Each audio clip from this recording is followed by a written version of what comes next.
Hey, it's Luke with Oregon Home Inspections. I've done your home inspection, I've written your report. Reports are delivered as a PDF file. That file will be attached to an email. I would recommend using Adobe Acrobat to view the PDF. If you don't have Adobe, I do provide a link to a free download. So once you get your report open, it's going to look something like this.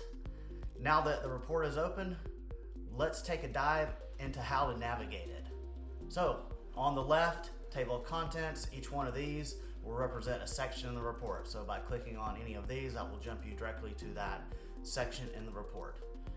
Adobe also has over here, this button right here will open up a thumbnail navigator to use if you prefer that. I personally prefer the table of contents, so we'll go back there.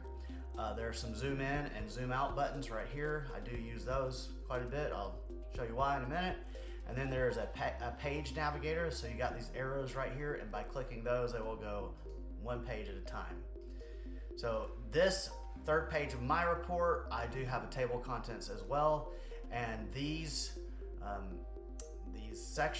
headings represent sections of the report, and this mirrors this table of contents. So Adobe mirrors my report, the report mirrors Adobe, however you want to look at it.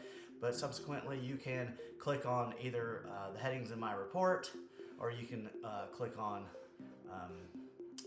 Adobe's. So back to the top, you see how it zooms in, and so we're zoom out. All right, so now that we know how to navigate, let's take a look at some of the features I want to go over with you, and let's start with videos. So I'm gonna go to my table of contents. I'm gonna click on the plumbing button. Boom, that jumps us right down there. That's quick, and I like that. And so here we are down here. There's two types of videos. There are gonna be those videos that are embedded into the report, and there's gonna be videos attached to links. And so this is an embedded video. It looks like a picture, but it has the word video written here. I write video in the caption. So if we click on this video, it opens up a video player on our computer.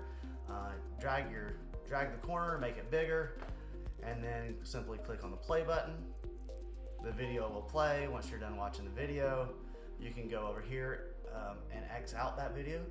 So let's close this video. And now let's talk about links and how to use the links. So sewer scopes are always, the video for the sewer scope is always put into the report as a link. Links could also be to information that I route you to, for instance, maybe a website that has information or a PDF that's been posted online. So in this case, we're going to look at a YouTube video of our sewer scope. So let's click that. That'll open up a browser. All right, Luke. That'll open up a browser on your computer, and you can see the video. We'll have our footage. That's going to be where the camera head is, how far it is from where I started. Then you have the time, and you have the date. And then to get back to open up your PDF reader again, and that'll get you back to there. Okay, we're back at the top. So let's take a top-down look at the report and kind of go through the best way to use the report and understand it. Bottom right here, I'm going to zoom out, and we're going to start with, we got a phone number up here. If you have any questions, please feel free to call me. I do encourage phone calls. I expect people to have phone calls, so do not feel like or questions, so don't feel like you're interrupting me. If you're calling me, here we'll have the address of the property. We'll have the client's name. These are my licensing numbers here. If I was given information for a real estate agent, their information would be right there, the date and the time. Scrolling down to understanding your report, this is going to be a very important section, so do take a moment to read this.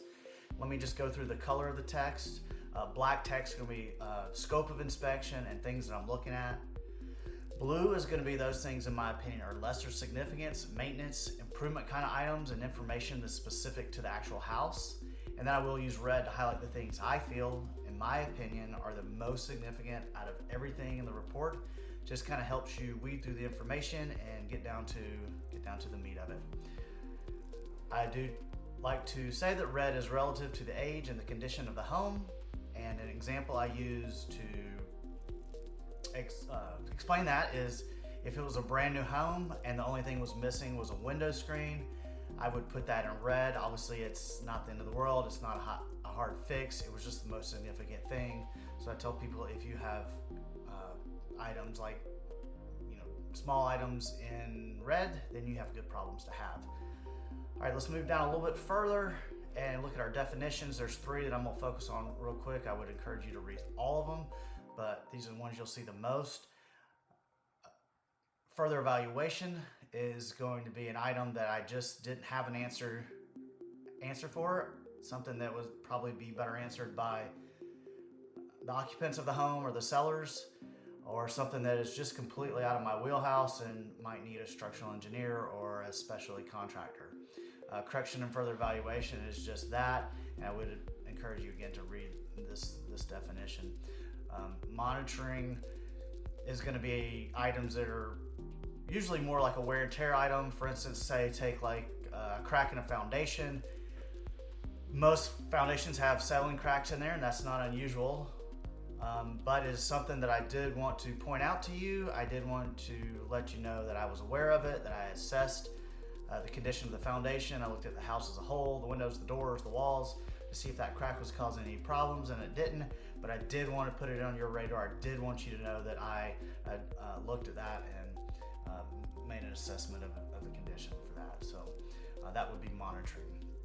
As we scroll down, we get to the table of contents, and I would recommend when you get the report to do kind of a top-down, use the mouse wheel to scroll from section to section, or the scroll bar here, and that'll kind of give you a systematic, organic approach to kind of looking at the report. And then once you get a feel for it, then you can jump around. And so one way to do that is to use the table of contents. We went over the table of contents that Adobe has, but I have a table of contents. Now, if you're on a device, this might be more efficient than this table for having a wider screen. But so if you want to click, these are clickable items, and we'll move you to where you need to go in the report. Say, for instance, the roof covering. So there we are. We jumped to the roof covering section of the report.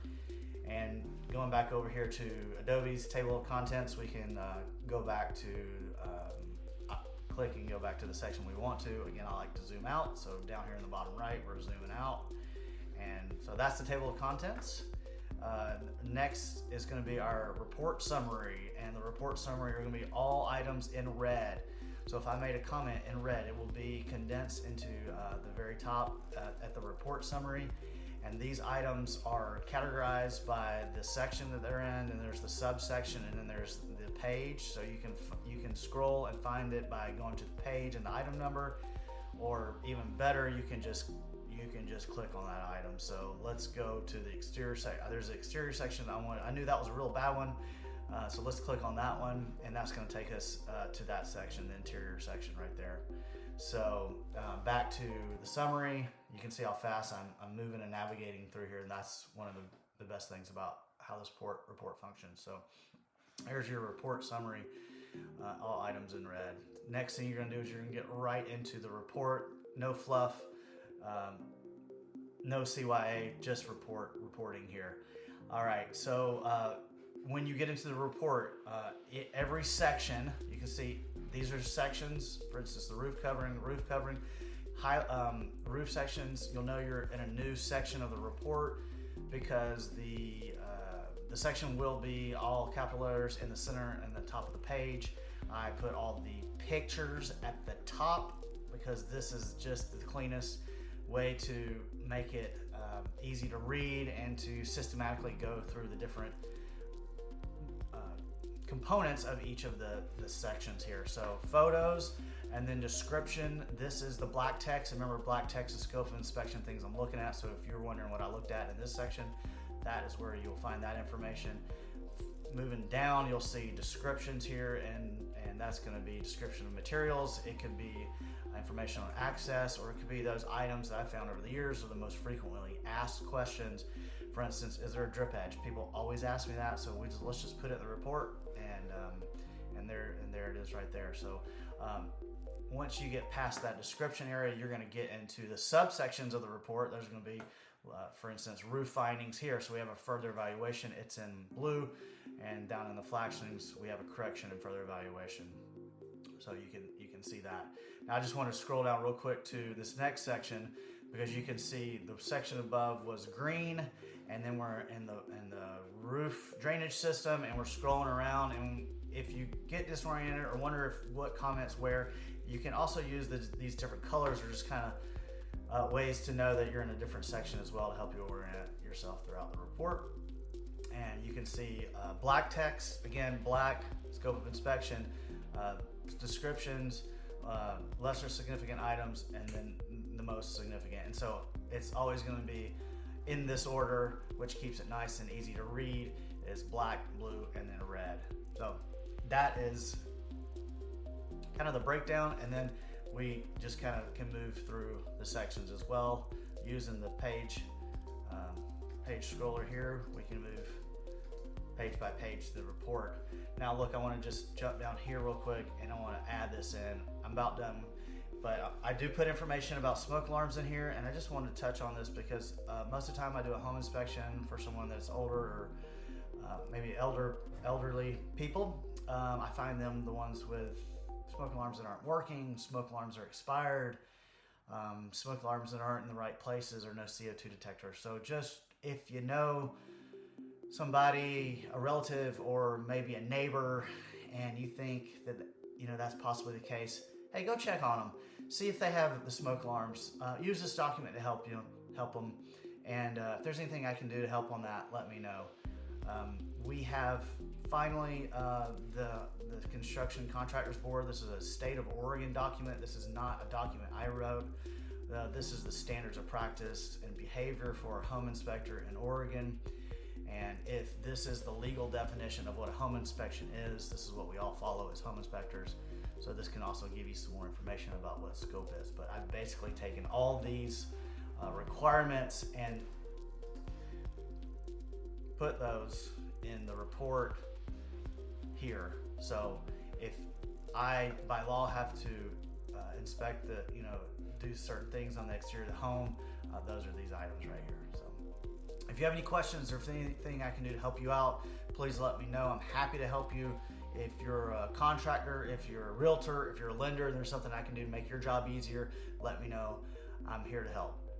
You enjoy your inspection report, and if you have any questions, you can call me anytime, nights or weekends.